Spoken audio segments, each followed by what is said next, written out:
Okay, the latest Twitter files, which was a couple of days ago. I'm a bit slow. Don't mind me. I've been babysitting for 2 days, refereeing between two brothers. Number 1, thread, the Twitter files, how Twitter let the intelligence community in. In August 2017, when Facebook decided to suspend 300 accounts with suspected Russian origin, Twitter wasn't worried. Its leaders were sure they didn't have a Russian problem. We did not see a big correlation, no larger patterns. Facebook may take action on hundreds of accounts and we may take action on 25. Yep. You can add more detail. Colin Crowell said, now that the story is out, seems like the focus is on purchasing of $100,000 of Facebook ads by these Russian accounts. Understanding that we did not see a big correlation on our platform that Facebook found on theirs, we have run the analysis of whether the accounts we did have purchased Twitter promoted products. Vijaya said, something, we were in contact with Facebook and did get this list. Why is this little arrow in my way? I was on an initial call with Facebook, something with Blank from my team. I'll let Blank summaries find the findings, but the high level is that we see multi-account violations, but no larger patterns or items per our terms of service.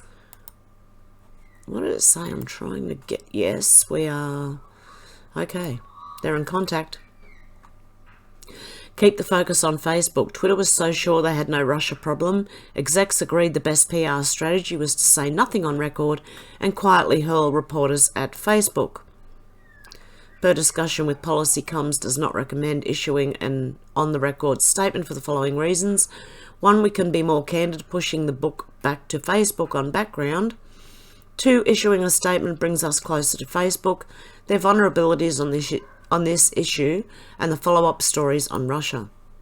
We are working on reactive comms strategy. This thing's really peeing me off. Hang on.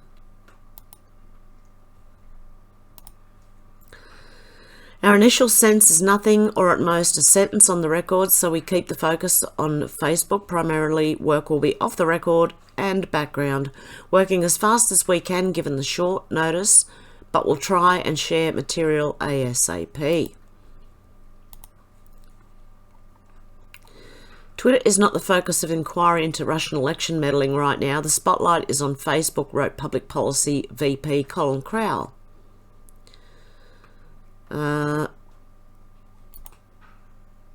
Okay. Is Russian election meddling, and how did they obtain relevant information for their targeting strategy? They said a DNC hack. And 2, was there any direct or indirect coordination with the Trump campaign? And a big blank across the bottom, unless that's meant to be there. Okay. In September 2017, after a cursory review, Twitter informed the Senate it suspended 22 possible Russian accounts and 179 others with possible links to those accounts, amid a larger set of roughly 2,700 suspects manually examined. Receiving these meagre results, a furious Senator Mark Warner of Virginia, ranking Democrat on the Intelligence Committee, held an immediate press conference to denounce Twitter's report as frankly inadequate on every level. Okay, Twitter briefing to US congressional investigators disappointing.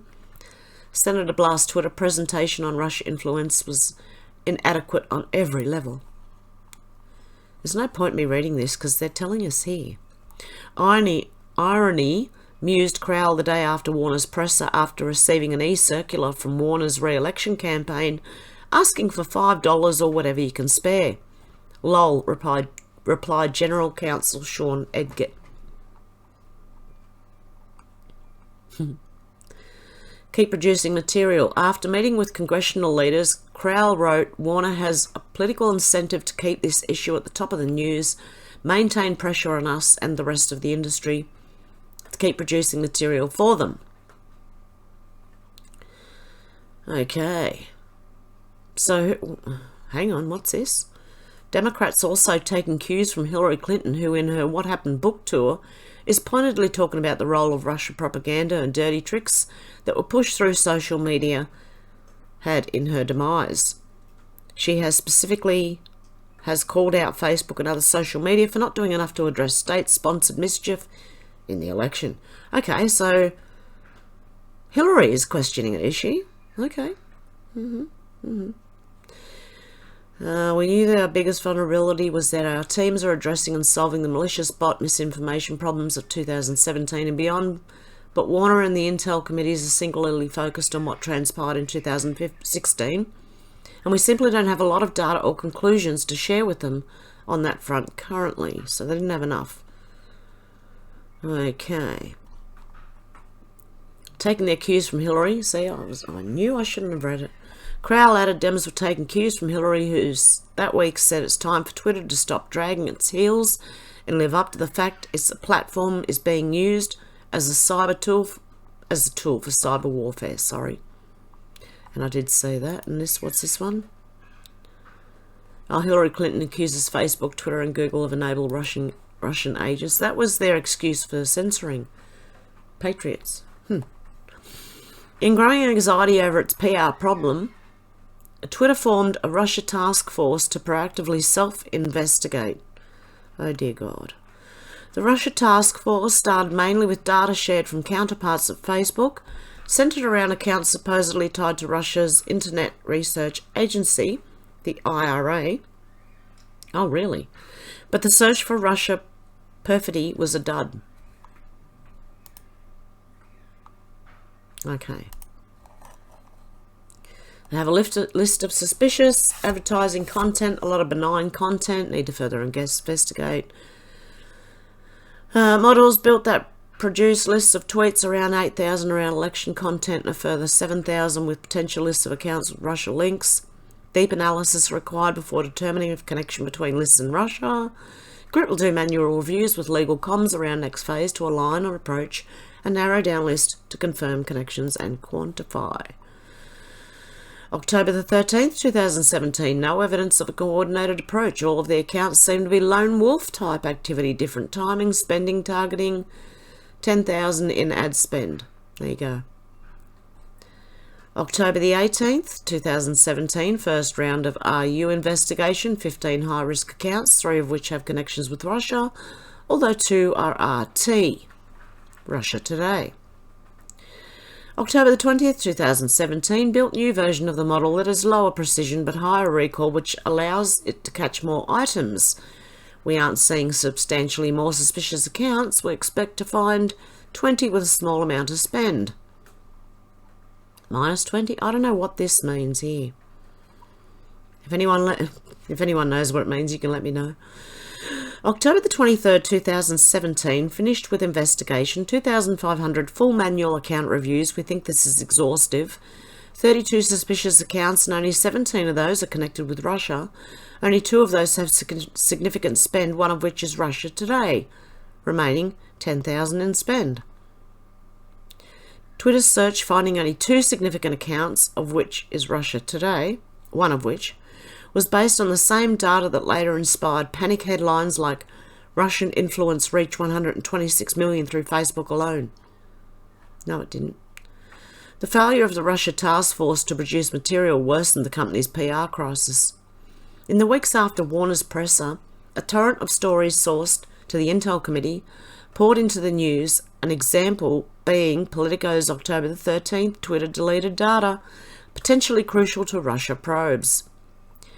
Were Twitter a contractor for the FSB, they could not have built a more effective disinformation platform, Johns Hopkins professor and Intel committee expert Thomas Rid told Politico.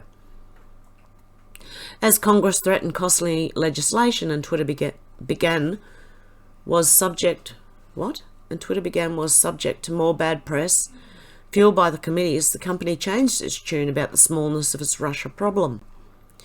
Hi guys, just passing along for awareness the write-up here from the Wash Post today on potential legislation or new FEC regulations that may affect our political advertising, wrote Crowell.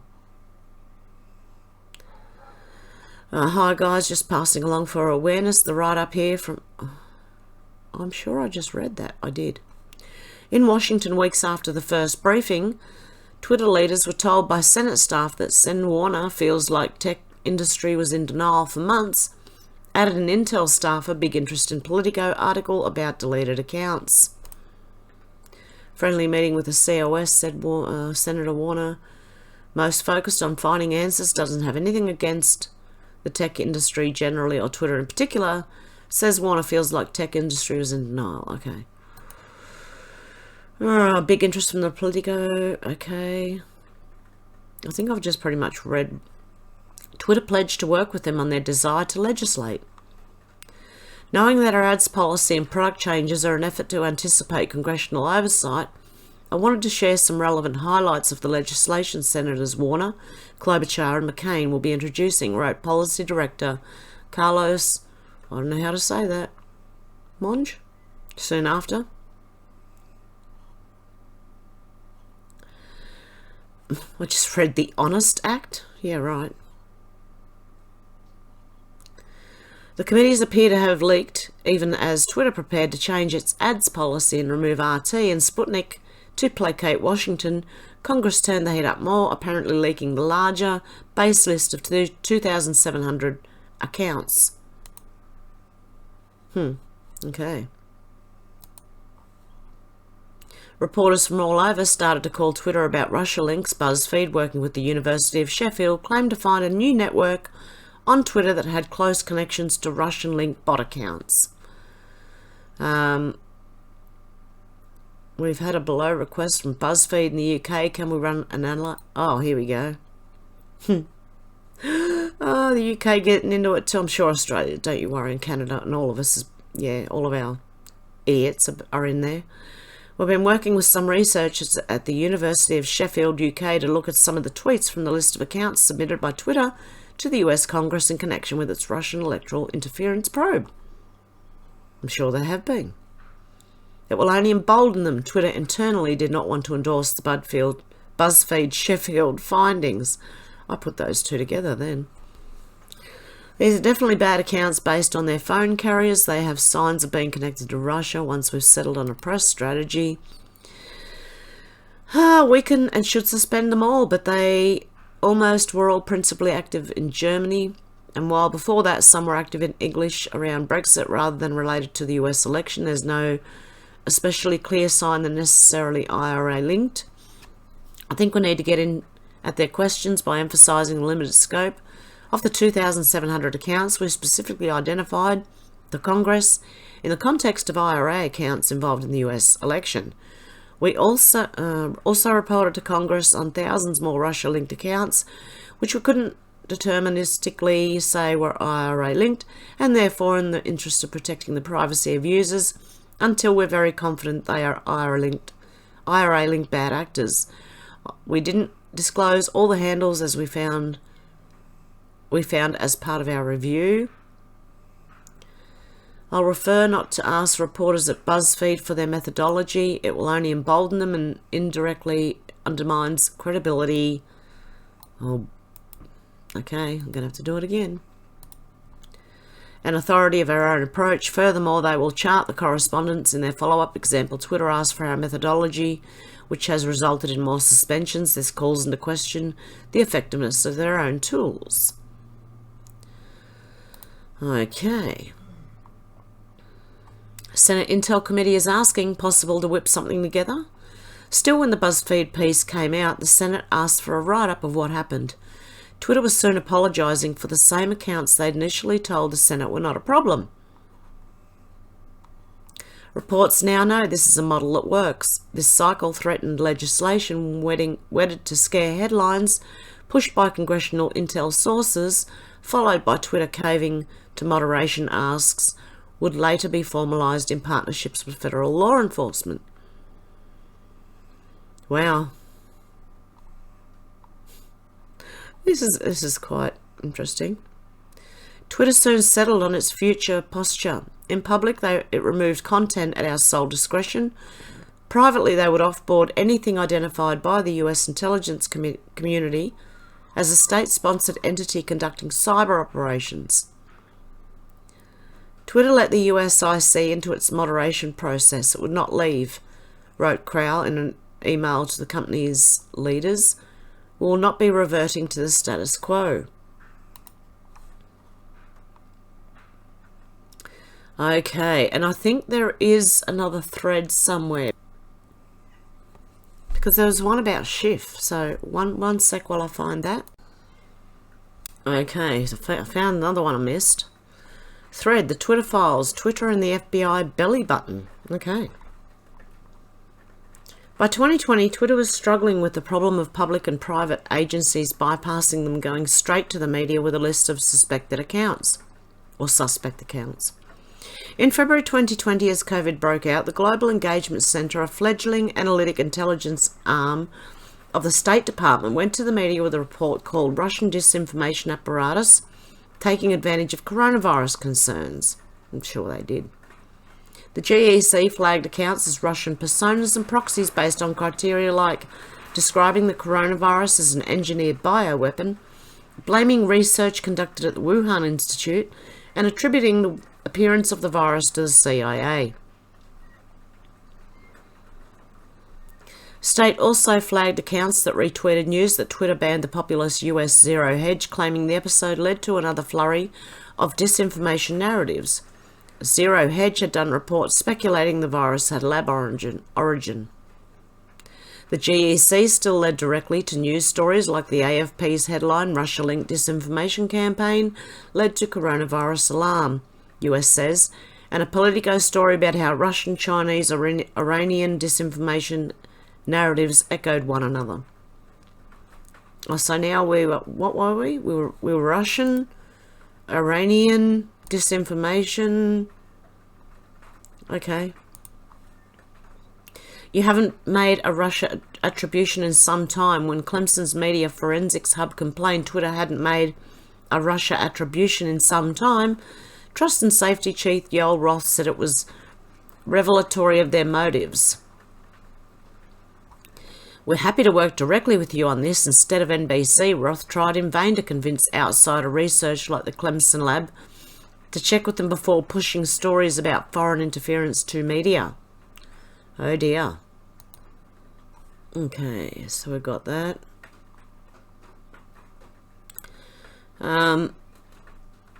I started interfacing directly with Clemson folks in the hopes of getting them to stop going down this path of running to the press with claims of IRA activity. Obviously, I was unsuccessful, as we've been unsuccessful with them for years now.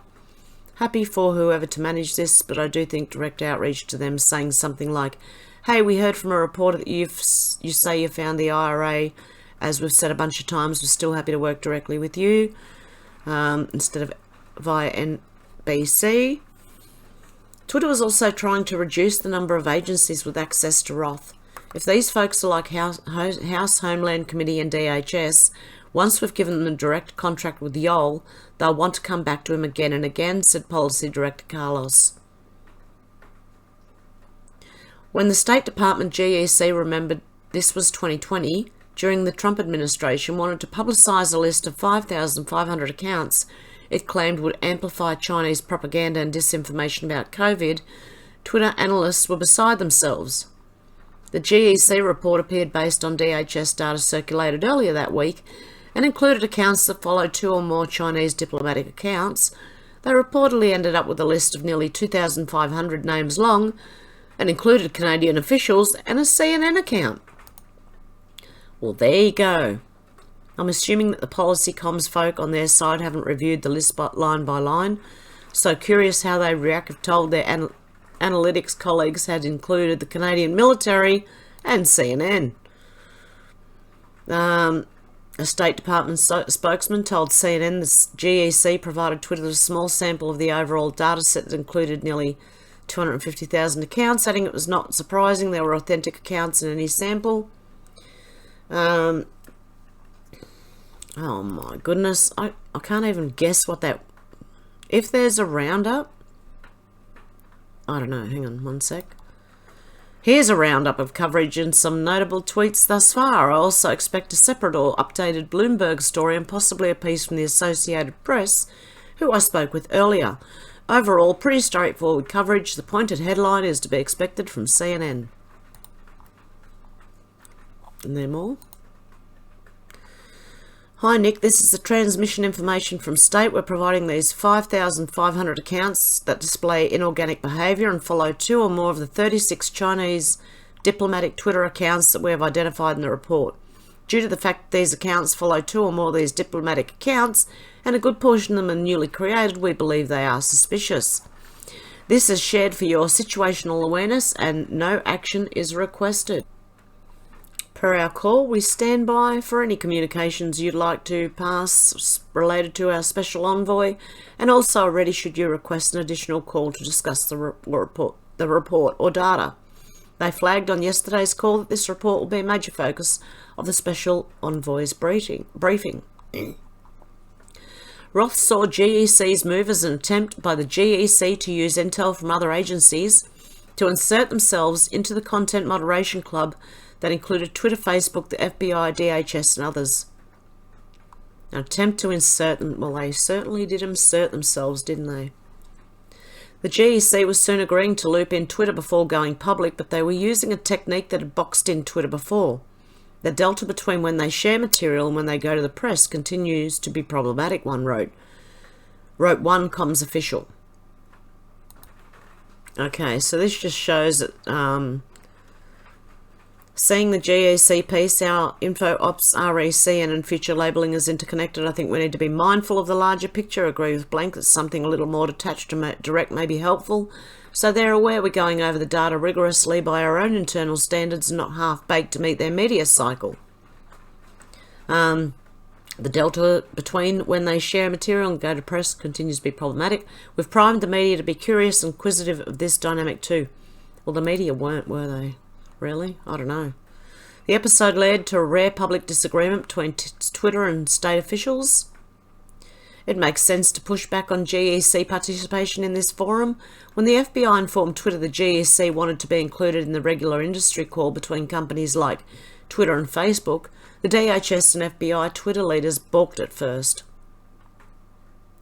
Facebook, Google and Twitter executives were united in opposition to GEC's inclusion, with ostensible reasons including the GEC's mandate for offensive I.O. to promote American interests, the relative lack of discretion and caution from senior GEC leaderships in sharing reports, a limited track record of successful collaboration with industry, asking for more. Do you think it's possible to see if we can get any more intel on where this is coming from our contacts at the Bureau? A deeper reason was the perception that, unlike the DHS and FBI, which were apolitical, as Roth put it, the GEC was political, which in Twitter appeared to be partisan code. I think they thought the FBI was less Trumpy, is how one former DOD official put it. Okay, after spending years rolling over for Democrat Party requests for action on Russia-linked accounts, Twitter was suddenly playing tough. Why? Because, as Roth put it, it would pose major risks to bring the GEC in, especially as the election heats up. When senior lawyer Stasia Cardil tried to argue against the GEC's inclusion to the FBI, the words resonated with Elvis, not Laura, i.e. with Agent Elvis Chan, not Foreign Influence Task Force Unit Chief Laura Demlow.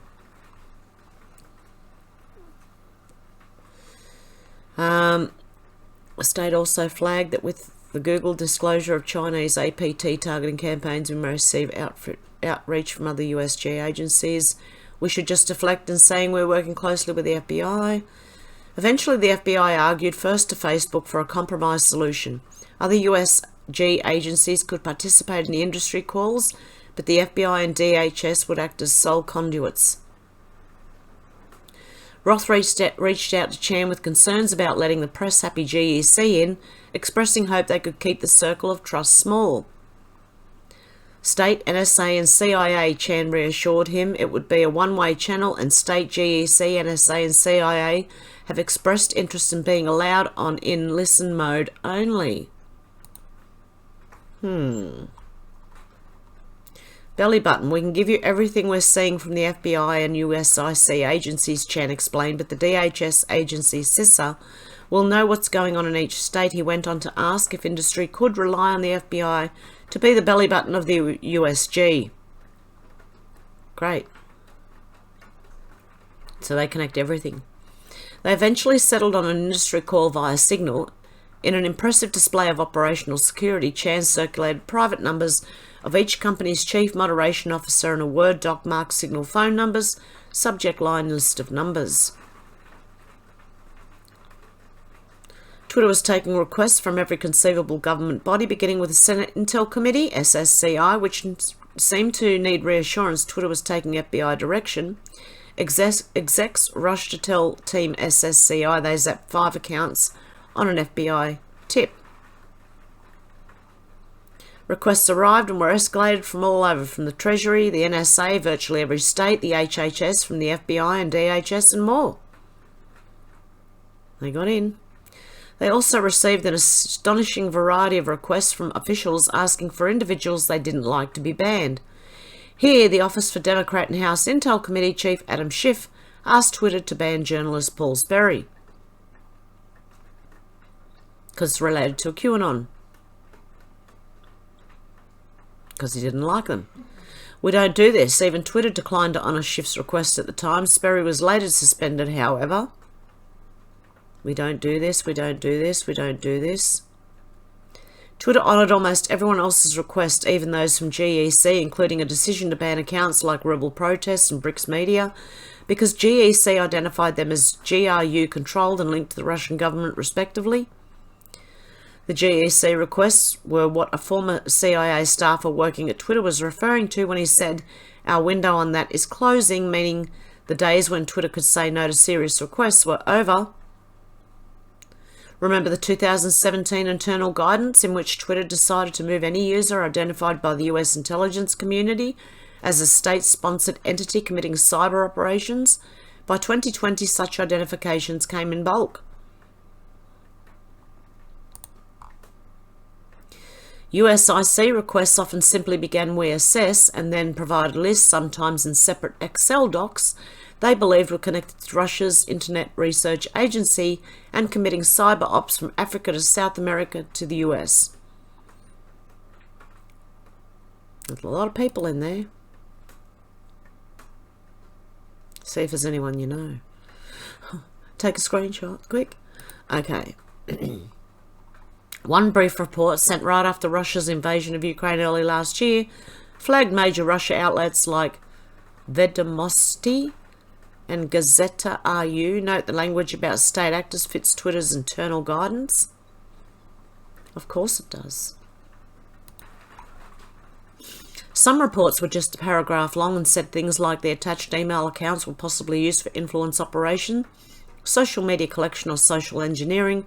Without further explanation, Twitter would be forwarded an Excel doc with lots of names.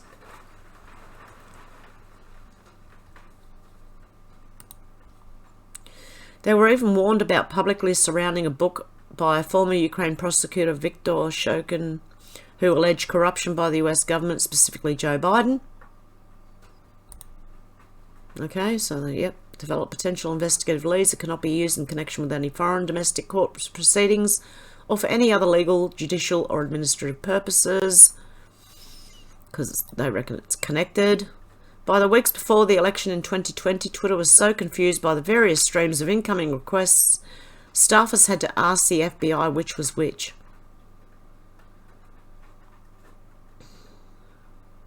Wow.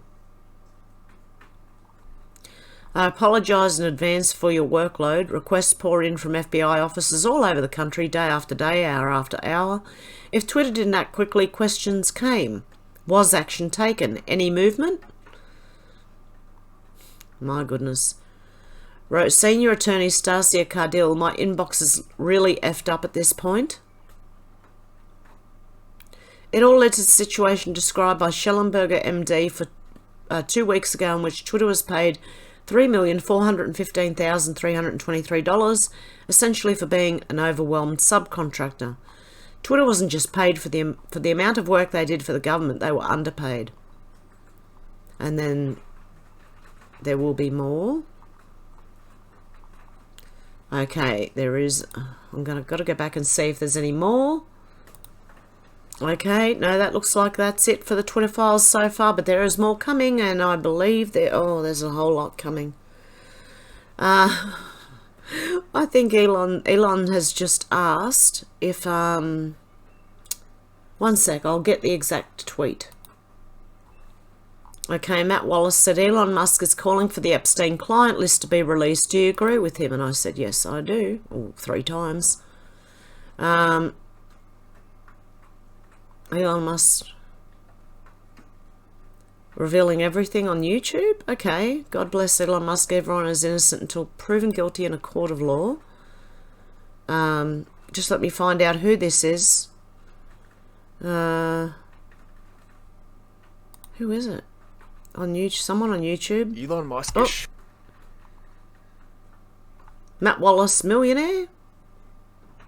I don't know how true this is. I haven't seen it. Okay, so yeah, I'm not 100% sure. But what I'll do is I'll put the link for this down below if you want to go and have a look at it. Okay, I'm going to leave it there for today, and I'll be back tomorrow morning with a live. So yeah, I'll see you tomorrow morning with more news and a live. Okay guys, I hope you have a good morning, afternoon or evening, wherever you are, and I'll talk to you soon. Have a good one. Bye.